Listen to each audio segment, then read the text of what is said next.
Imagine आपको आपके grand parents में से कोई एक डरावनी कहानी सुनाता है जो सच भी हो सकती है या झूठ भी, जो आपको बहुत ही फैसिनेट करती है। अर्बन लेजेंड्स भी कुछ वैसे ही होते हैं। ये मॉडर्न फोक टेल्स होती हैं जो अक्सर डरावनी होती हैं और कभी कभार थोड़ी फनी भी। आपने अपनी लाइफ में बहुत सारे अर्बन लेजेंड्स को सुना हो, कभी कभार लोगों से या इंटरनेट से या कभी पढ़ के।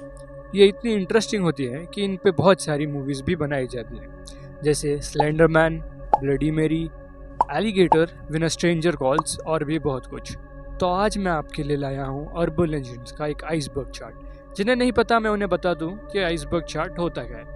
बेसिकली आइसबर्ग चार्ट बहुत ही इंटरेस्टिंग और एक वेल नोन कॉन्सेप्ट है, जहाँ हम पहले वेल नोन और लीस्ट नोन और हॉरिफिक टॉपिक्स की ओर बढ़ते हैं। एंड जो आइसबर्ग चार्ट मैं आज आपके सामने प्रेजेंट कर रहा हूँ वो इस बंदे का है, जिसको मैंने रेडिट से उठाया है। तो पहले मैं इसको थैंक्स कहना चाहूँगा क्योंकि ये उसी की पीस ऑफ वर्क है। इसमें कुछ 300 प्लस अर्बन लेजेंड्स है और कुछ 10 लेयर्स। आपका मजा किरकिरा ना हो इसलिए मैंने डिसाइड किया है कि मैं हर एक लेयर को एक्सप्लेन करूँगा एक वीडियो डेडिकेट करते हुए। यानी कि हमारी ये सीरीज कुछ 10 वीडियो की होगी, जहाँ हम हर एक लेयर में से 8 से 10 अर्बन लेजेंड्स को लेंगे। इसमें बहुत सारे कैटेगरीज हैं, जैसे true legends, curses, abandoned places, mythical creatures, creepy pasta और भी बहुत कुछ। तो sit back, relax and enjoy the video. The hello kitty murder case. तो आई गेस ये बहुत सारे लोगों को पता होगा, अगर नहीं पता तो टेंशन मत लेना, मैं बता दूंगा। आपने कभी ना कभी ये वीडियो तो देखी होगी जहाँ इसका कुछ कंटेक्स्ट नहीं होता, जस्ट वीडियो होती है। इस डॉल की कुछ ये स्टोरी है कि 1999 हांगकांग में रहने वाली फान मान यी, जो वहाँ के एक नाइट क्लब में काम करती थी, जिसका अनफॉर्चुनेटली किडनैप हो जाता है बिकॉज उसने अपने एक रेगुलर कस्टमर की वॉलेट चुरा ली थी। बस इसी कारण से वो किडनैपर्स उसे बहुत तंग करते हैं, उसे मारते हैं, पीटते हैं, यहाँ तक कि उसका इतना सब होने के बाद उनको चैन नहीं मिलता, तो वो उसको जान से मार के और उसका सर एक हेलो किटी मरमेड के अंदर स्टफ कर दे। लेटर ऑन वो पकड़े भी जाते हैं, वो किडनैपर जो है वो पकड़े भी जाते हैं और उनको लाइफ इम्प्रिजनमेंट की सज़ा मिलती है, जो कि बहुत ही कम है कंसिडरिंग देयर क्राइम। तो next we have the black eyed children. जैसा इनका नाम है वैसे ये है नहीं, बेसिकली ये बच्चों जैसे दिखते हैं, बट फ़र्क ये होता है कि इनकी आंखें काली होती हैं। ये अक्सर उन लोगों के पास जाते हैं जो अकेले होते हैं, जैसे हाईवेज़ पे, जहाँ ये आपसे गुम जाने की बात करेंगे। अगर आप इनकी आंखों की तरफ देखेंगे तो ये आपको हिप्नोटाइज भी कर सकते हैं और आपके साथ कुछ भी कर सकते हैं, बेसिकली कुछ भी, and that includes your own death. इनके ऊपर हमने एक ऑलरेडी डेडिकेटेड वीडियो बना रखी है, जहां हमने इनका ओरिजिन, पावर्स, कैपेबिलिटीज़ और भी बहुत कुछ एक्सप्लेन कर रखा है, तो make sure to check out that video. ये इतने ज़्यादा फेमस हैं कि इनके आए दिन साइटिंग्स होती रहती हैं और इनके ऊपर एक मूवी भी बनाई गई है। तो next we have doll that grows human hair. And trust me, यह बहुत ही ज़्यादा इंटरेस्टिंग है। तो स्टोरी कुछ ऐसी है कि 1918 जापान में रहने वाला एक 17 साल का लड़का अपनी बहन के लिए एक डॉल परचेस करता है, कि एक नॉर्मल डॉल ही होती है। आपने कभी ना कभी शिनचैन या डोरेमोन में देखा ही होगा, जहाँ एक डॉल्स का बहुत ही बड़ा कलेक्शन होता है और वो डॉल्स को नॉर्मली नहीं बल्कि जापानीज ट्रेडिशन के हिसाब से ड्रेसअप किया जाता है। बस कुछ ऐसी सिमिलर ही ये डॉल थी। वो उस डॉल का एक जापानीज ट्रेडिशन के हिसाब से ड्रेसअप किया था और उसका एक बॉब कट था। ये बॉब कट इम्पॉर्टेंट इसलिए है, ये आगे वीडियो में पता लगेगा। तो ये उसकी बहन को गिफ्ट करता है। उसकी बहन इससे बहुत ही ज़्यादा खुश होती है और उस डॉल के साथ बहुत ही ज़्यादा खेलती है। ये उसको उस डॉल से इतना अटैचमेंट हो जाता है कि वो उसके बिना रह ही नहीं सकता। अचानक से उसकी तबीयत एक दिन ख़राब हो जाती है ड्यू टू कोल्ड, एंड वो लड़की अनफॉर्चुनेटली चल बसती एट द एज ऑफ 3। अपनी गुजरी हुई बहन की याद में वो लड़का उस डॉल को घर में ही रखने का डिसाइड करता है, बट उसे इस बात को नोटिस करने में ज़्यादा वक्त नहीं लगता कि उस डॉल के हेयर ग्रो कर रहे हैं, यानी कि उस डॉल के बाल बढ़ रहे थे जस्ट लाइक ह्यूमंस। उसे वो एक इत्तेफाक समझ के उस बात को लाइटली ले रहा था, बट लेटर उनके घर में बहुत सारी अजीब चीज़ें होने स्टार्ट हो जाती है, जैसे कि रातों में लड़की की रोने की तो कभी हंसने की आवाज़ें, घर में आए दिन कोई ना कोई बीमार हो जाता वगैरह वगैरह। बात इतनी बढ़ जाती है कि उन्हें अपने घर तांत्रिकों को बुलाना पड़ता है, जहाँ तांत्रिक ये कहते हैं कि उनका घर पजेस्ड है, जो उन्हें कहते हैं कि उन्हें ये घर खाली कर देना चाहिए क्योंकि ये घर को एक आत्मा हॉन्ट कर रही है। और वो सब कुछ उस डॉल की वजह से हो रहा है क्योंकि वो आत्मा उस डॉल में बसती है। लेटर ऑन वो फैमिली दूसरी जगह शिफ्ट हो जाती है एंड उस डॉल को उन्हीं तांत्रिकों के हवाले कर देती है। एक इंटरेस्टिंग बात यह है कि आज भी उस डॉल को आप मानेंजी टेम्पल में देख सकते हैं, जो जापान में। एंड एज सच इसकी कोई फ़ोटो नहीं ले सकता। अगर इसकी कोई फ़ोटो लेने की कोशिश करता है तो उसके कोई टेक्निकल ग्लिच का सामना करना पड़ता है। इस डॉल के हेयर्स आज भी बढ़ते हैं, जो मानेंजी टेम्पल के पंडित उसको रेगुलरली डेली बेसिस पे काटते रहते हैं। तो नेक्स्ट वी हैव कागो में। बचपन में आप सभी ने कभी ना कभी रिंगा रिंगा रोजेस तो खेला ही होगा, जिसमें एक सर्कल बना के घूमना पड़ता है। तो आज मैं आपके सामने इसका एक वेरिएंट पेश करूँगा, जो है कागो में कागो।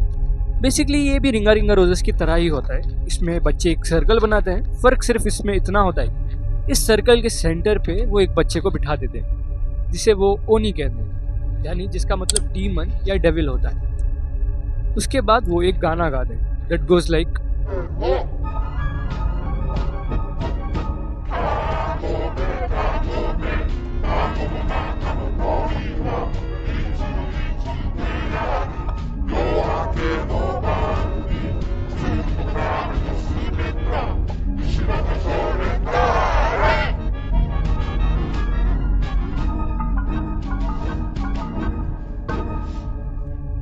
जिसके ख़त्म होने के तुरंत वो रुक जाते हैं और जो ओनी होता है उसे गेस करना पड़ता है कि उसके पीछे कौन है। एक चीज़ जो मैं मेंशन करना भूल गया कि ओनी ब्लाइंड फोल्डेड रहता है एंड अगर उसने करेक्ट गेस कर लिया तो वो उठ जाएगा और उसकी जगह वो आएगा जो गेम हारा, यानी ओनी ने जिसे करेक्ट गेस किया। वरना अगर ओनी रॉन्ग गेस करता है तो ये game as it is continue होता है। इसका डरावना पार्ट ये है कि इस गाने के लिरिक्स से सचमुच में डीमंस को समन किया जा सकता है। मैं अभी उन्हें ट्रांसलेट करके आपको सुनाऊंगा। Bird in the cage, when oh when will it come out? In the evening of the dawn, the crane and the turtle slipped. They slipped. Who is behind you now? ये सुनने में बहुत ही आम लगते हैं, बट काफ़ी ज़्यादा cases ऐसे होते हैं कि जो ओनी होता है गाना ख़त्म होने के तुरंत बाद वो पोसेस्ड हो जाता है। बहुत सारे लोग ये स्पेकुलेट करते हैं कि ये लिरिक्स कर्ज है जो एक माँ अपने खोए हुए बच्चे के ढूंढने के लिए गाया करती है, जहाँ पर बर्ड इन द केज वही सिग्निफाई करता है कि उसका बच्चा उससे कहीं गुम गया है और वो उसे मिल नहीं रहा। इवेंचुअली वो माँ पागल हो जाती है और काले जादू का इस्तेमाल करती है, जो बैकफायर हो जाता है और एक कर्स लग जाता है कि कोई इस गाने को सही ऑर्डर में सही जगह पर गाएगा तो ओनी पजेस हो जाएगा, यानी वो सेंटर वाला बच्चा। किसी को नहीं पता कि ये गेम ओरिजिनेट कहाँ से हुआ, अभी तक ये एक अनसॉल्व्ड मिस्ट्री है। तो next we have the vanishing lady. इस अर्बन लेजेंड का ओरिजिन पेरिस में 1897 में हुआ था, जहां एक माँ और उसकी लड़की पेरिस घूमने के लिए आए थे। बट अचानक से मदर को एक अजीब सी बीमारी हो जाती है, जो आगे चल के पता लगता है कि प्लेग है, क्योंकि प्लेग उस ज़माने में बहुत ही कॉमन था, जैसे 5 साल पहले कोविड। उसकी कंडीशन बहुत ही ज़्यादा सीरियस हो गई थी, इसलिए उसे उधर के एक होटल में शिफ्ट करना पड़ा। बात तब बिगड़ जाती है जब उसकी बेटी उसके लिए दवाई लेने बाहर गई।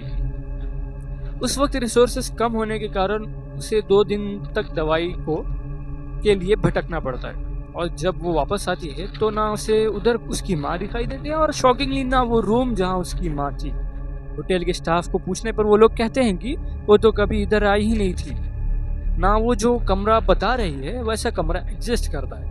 उन्होंने उसी पर एलिगेशंस लगाना स्टार्ट कर दिए कि वो पागल है। उस लड़की ने हार नहीं मानी और पुलिस की मदद से उस जगह के बारे में पता लगवाया, तो पता चला कि उस होटल वालों ने उसकी माँ को कहीं छुपा दिया था, क्योंकि उसकी माँ मर गई थी और वो लोग ये नहीं चाहते थे कि उनकी होटल की रेपुटेशन डाउन हो। एज पर द ट्रूथ उसे उन्होंने टाइप ऑफ सील कर दिया था, जिससे किसी को पता ना लगे कि उधर पहले रूम एग्जिस्ट करता था। इसके बारे में इतना कुछ है नहीं, तो हम आगे बढ़ते। नेक्स्ट वी हैव टेके। ये भी एक जापानीज अर्बन लेजेंड है जो बहुत ही ज़्यादा इंटरेस्टिंग है। तो स्टोरी कुछ ऐसे है कि काशिमारिको नामक एक लड़की, जिसे स्कूल में बहुत ही ज़्यादा बुली किया जाता, उसको इतना बुली किया जाता था कि वो इन सब चीज़ों से इतना तंग हो जाती है, वो अपनी लाइफ एंड करने का डिसाइड कर लेती है। इसलिए वो एक दिन अपने पास वाले रेलवे के पास जाती है और बिना सोचे समझे एक चलती ट्रेन के आगे छलांग मार देती है। इसका कॉन्सिक्वेंस ये हो जाता है कि उसकी बॉडी 2 पार्ट में स्प्लिट हो जाती है, नॉट वर्टिकली बट हॉरिजॉन्टली। से वो उधर के रेलवे स्टेशन, बाथरूम्स और खाली जगहों को हॉन्ट करती। लोगों से ये पूछती है कि क्या उन्होंने उसकी लोअर बॉडी कहीं देखी है, और अगर कोई एक अनसेटिस्फाइड आंसर देता है तो या कोई उससे भागने की कोशिश करता है तो वो उसको पकड़ लेती है और ठीक उसी तरह मार देती है जैसे वो मरी थी। उनको हाफ में स्प्लिट कर देती है। इससे बचने के लिए अक्सर लोग उसे ये बोल देते हैं कि उसकी लोअर बॉडी मेसिन स्टेशन के पास है, और वो उन्हें छोड़ देती है क्योंकि ये वही जगह है जहाँ उसकी मौत हुई थी। इस लेजेंड का सबसे डरावना पार्ट ये है कि जो भी कोई टेके टेके के बारे में जान लेता है तो वो उसे 1 महीने के अंदर फिनिश कर देती है। इसका नाम टेके टेके इसलिए पड़ा क्योंकि जब भी ये मूव करती है, लोअर बॉडी ना होने के कारण ये अपनी हाथों से अपनी बॉडी को ड्रैग करती है, तो कुछ टेके टेके टेके की आवाज़ आती है। Next we have boogeyman.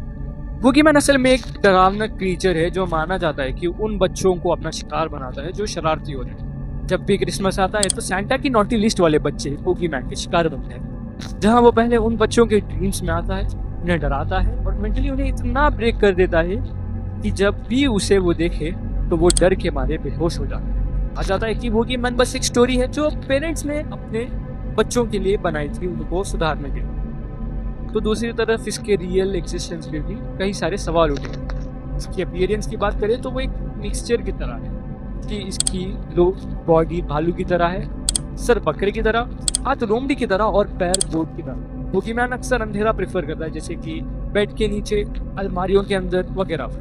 तो मेक श्योर अगर आप एक शरारत करने वाले लड़के या लड़की हो तो बूगीमैन से बच कर रहे। तो आज के लिए बस करते हैं। इसका नेक्स्ट पार्ट जल्द ही आ जाएगा, जहाँ हम इसके नेक्स्ट लेयर की बात करेंगे, जहाँ चीज़ें थोड़ी और डरावनी और थोड़ी और मिस्टीरियस होंगी। तो make sure to subscribe our channel. अगर वीडियो अच्छी लगी हो तो लाइक करना और कमेंट करना कि कौन सा पार्ट आपको बहुत अच्छा लगा। तब तक के लिए मिलते हैं नेक्स्ट वीडियो में।